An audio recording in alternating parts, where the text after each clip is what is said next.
Mbona huyu kijana nguvu zake zimefungwa? Au ndiye aliyetabiriwa kuja kukomboa kijiji?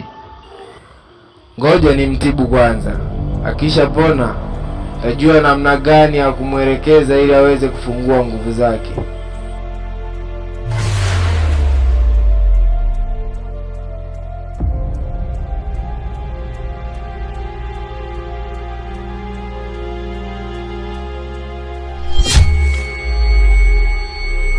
Matatizo mengi. Hivyo basi itakubidi ulale hapa na kesho utaelekea nyumbani kwenu, sawa sawa? Hivyo basi inakubidi upumzike hapa. Sawa kijana?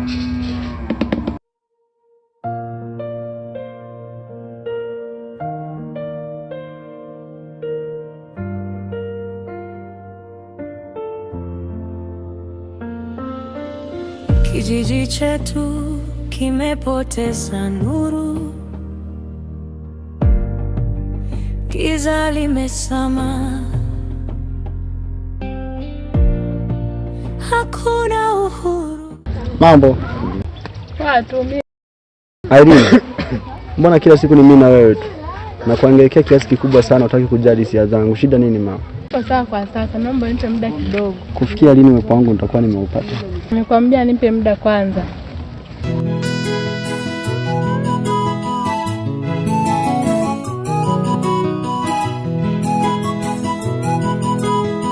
Pokea mama hela. Haina haja ya kunipatia pesa zako.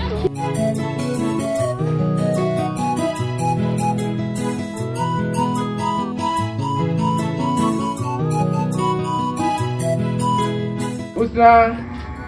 Kama. Najua mdogo wangu mzee kupeleka shule. Nakuita njoo.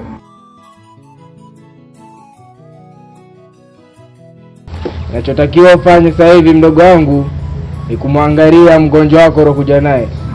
Asije akatoka ndani. Na inapaswa umwandalie chakula cha kutosha ili aweze kupata nguvu. Sawa sawa? Ndio.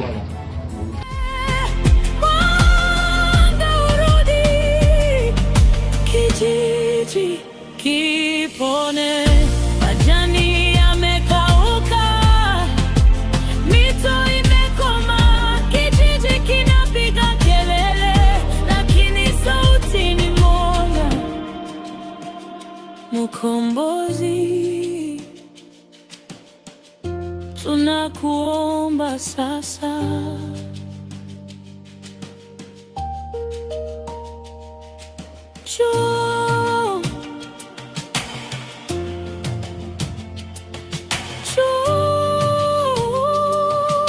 Tunakuita kwa kasi. Unajisikiaje kwa sasa hivi? Kwa sasa najisikia vizuri. Niko tofauti na mwanzo. Hivi unaweza kuniambia nini kitokea pale? Kaka samani, nimepotea njia ni kwenda kwa kakangu. Kwa anaitwa Faustini, si unapafahamu? Huyo Faustini unamuuliza wewe, namjua. Ni jamaa wangu, nitakuelekeza hadi kwake.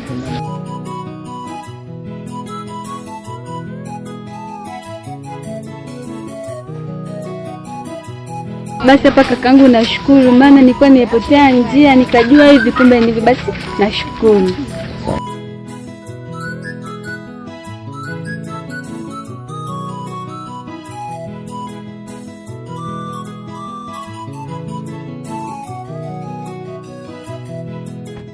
Ghafla kuna mtu alinitokezea na akanishambulia, ndio kanikuta nimeumia. Sawa, pole sana. Kila nahisi ni mgeni hapa kijijini kwetu, maana sijawahi kukuona. Naweza kusema mimi mgeni, lakini pia mimi si mgeni. Maana mimi mzaliwa hapa kijijini. Nimetoka nikiwa na umri mdogo sana. Oh, upo kwa nani? Au unaishi wapi? Mimi naishi kwa babu yangu mzee Charles. Oh, nimeshampata. Ila huwa ananisikia, sijawahi kumuona. Hujawahi kumuona? Ila tuachane na hayo. Mimi naitwa Usna, sijui unaitwa nani? Mimi naitwa Lighton. Lakini pia namshukuru sana kaka yako kwa kunisaidia, maana bila yeye kwa sasa nisingekuwa na hali hii. Kakangu ni mtu mwema sana. Na huwa anasaidia sana. Hata kwa kumtazama tu anaonekana. Na pia watu kama hawa wanafaa sana kwenye jamii. Basi sawa, maana nilikuwa nimekuja kujulia tu hali. Ngoja nikaandae chakula. Sawa.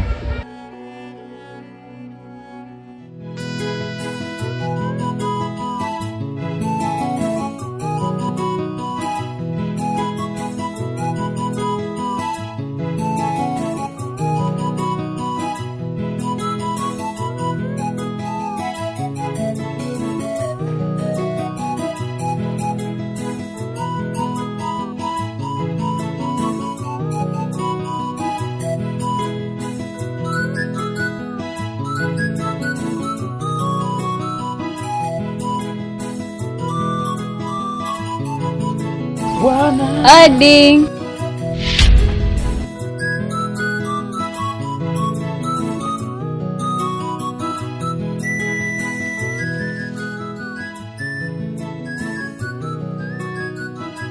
Jamani kakaangu za muda nimekumisi mwenzio. Jamani dadangu, mimi mwenyewe nilikuwa nimekumisi pia.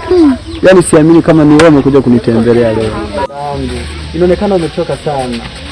Kakangu sio kuchoka tu, hapa penye nimepita huko hivi nikajichanganya njia. Sijui nilikuwa napita njia gani huko hivi hata ieleweki, nilipotea mwanzo. Pole sana dada. Ndio hivyo kakaangu, nishapoa maana nimekutana hapa na msamaria mama akanisaidia hapa akanielekeza njia. Kumbe hapa ndio unapoishi kakaangu na mimi sijui. Nimekaga tu huko mdogo wako sielewi. Nikasema ngoja nikusalimie ndio nafika huku nakutana na majanga kama haya. Pole sana dadangu. Ngoja nichukue kiti mradi uweze kukaa utulize akili. Na kwa kakaangu nipe kiti maana nimechoka.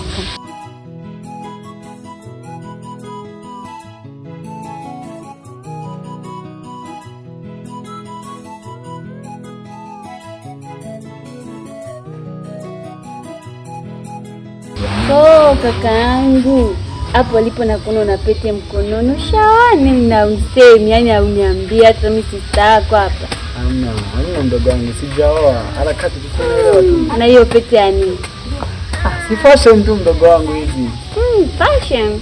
Na wasiwasi. Siwaze. Siwaze? Na tena hivyo mlishaenda watakiwa uoe. Bado. Lakini kakaangu samani, kama nitakuwa nimekosea ama nitakuwa nimekuuza. Nimepita hapa kijijini kwenu kuna baadhi ya skendo nimejaribu kuzisikia nikasema hivi kweli kakaangu. Nimepita kule wanasema si kakaangu najishikisha na mambo ya ushirikina. Ni kweli kakaangu? Kaka nimekuuliza. Yes. Ndogo wangu. Mimi nayo mambo ya watu. Mimi niko napiga zangu harakati huko kijijini kwetu mwenyewe kama unavyoona. Maisha yanaenda. Lakini kakaangu, lisemalo lipo kama alipo basi laja. Maana kakaangu skendo nimezisikia huko kijijini kwenu, yani miguu yangu ilikuwa imekuja kwa ajili ya swala. Nikasema kakaangu kweli mimi kakaangu nakuomba. Kama ni kweli kakaangu unajihusisha nayo mambo nakuomba. Mwisho wake ni mbaya mno. Na kakaangu mimi ninavyokujua. Nakuomba sana kakaangu uache. Hayo mambo mwisho wake ni mbaya mno. Umenielewa? Basi sana ndogo wangu nimekuelewa. Ngoja mimi niendelee kufanya shughuli zangu hapo. Wewe kutomekaa hapa. Kakaangu wewe ndio lakini mimi nataka unichinjie hata kuku. Usiwazi ndogo wangu. Maana wahenga walisema mgeni njoo wenyeji tupate kupona. Kakaangu mautela sasa. Usiwaze.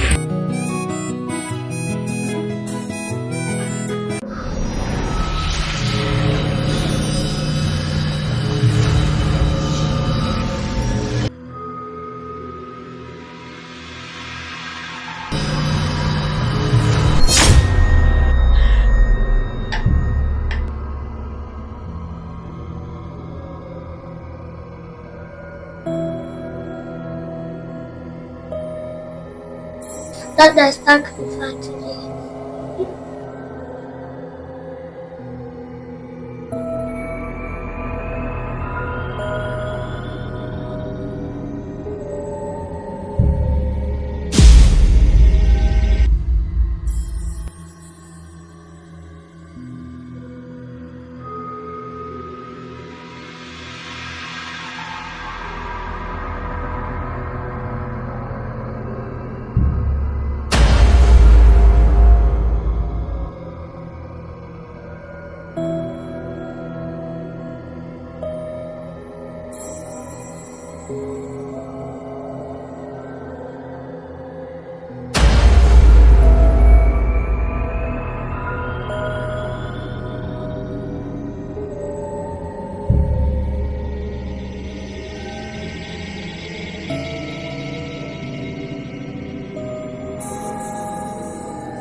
Namtaka mjukuu wangu sasa hivi hapa. Mzee, nilikuwa nakusubiri kwa hamu sana. Arokwambia uwe baba yangu, leo utaniambia vizuri.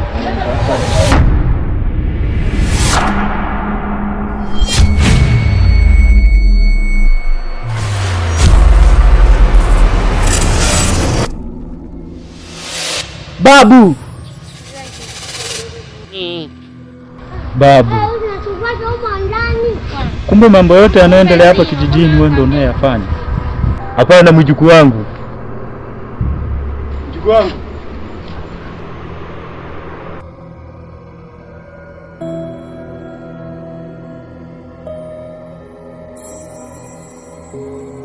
Una bahati yako mjukuu amejitokeza, lakini kwa nataka nikumalize leo hapa hapa. Kwa taarifa yako unitishi kwa chochote, wewe mchumba. Sasa ngoja leo uone. Nitakumaliza kama baba yako jenga save tatizo ninarudi sasa hivi. Unitishi kwa chochote. Mimi ndo mganga msomi hapa kijijini. Hakuna mwingine kama mimi. Wewe simu apelekee wenzako huko, sio mimi hapa. Tutaona leo. Mimi ndio mganga msomi pekee hapa kijijini. Na kusababishana na mtawala wa hiki kijiji.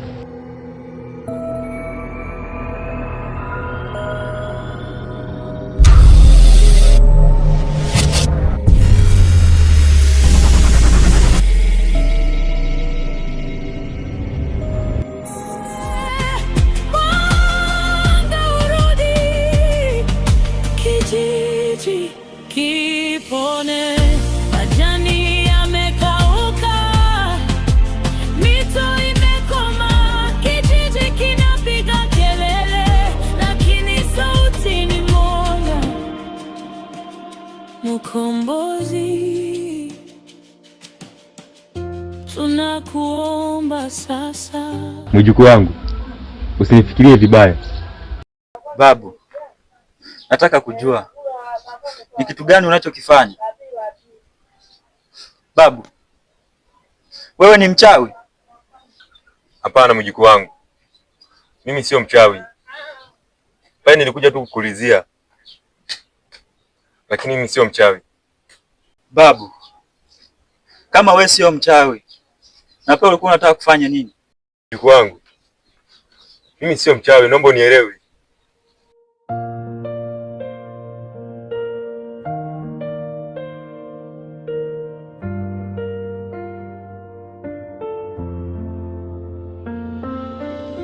Kijiji chetu kimepoteza nuru, giza limesama, hakuna uhuru, kila kona kilio na huzuni. Wapi Mwokozi?